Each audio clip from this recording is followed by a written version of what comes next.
Fauci and Collins, they sit on $45 billion of budget Right. that goes to scientists biomedical scientists all across the country, actually all across the world. But it's not just the money. In order to advance in academic medicine, you really do need an NIH grant. An NIH grant is a marker itself of a success, and many academic institutions require a big NIH grant in order to get tenure. So it's not just that you can't do your research because you can't get the money. It's your entire social standing within science itself depends on NIH research money. And so when the head of the NIH engages in behavior like this, he's sending a signal to the world at large. Tony Fauci is sending a signal to the scientists in particular that if they step out of line, they're going to be just, boy, that's a nice career you have there. It'd be terrible if something were to happen to it. So it's a deep conflict of interest. And you asked, is this new? I'm not sure it's new, actually, Eric.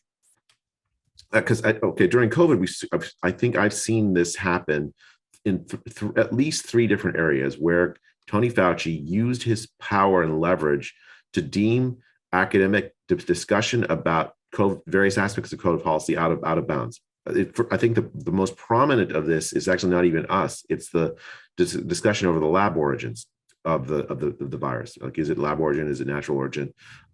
In FOIA emails, there were a whole series of these where from February 2020, where Tony Fauci organized a group of virologists. He asked a group of virologists that basically in his inner circle to come together in it looks to me like a small cabal. They came in.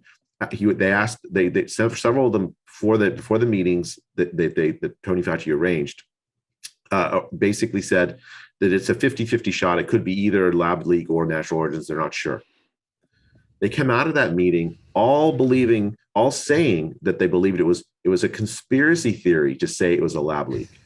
And then they wrote a letter that the Lancet published, essentially calling the lab leak a conspiracy. So for a full year, prominent scientists who thought it was a lab leak. Now, I'm not qualified to tell. I'm not a molecular biologist, but it looks to. I mean, what I can say is that this looks like a cover-up.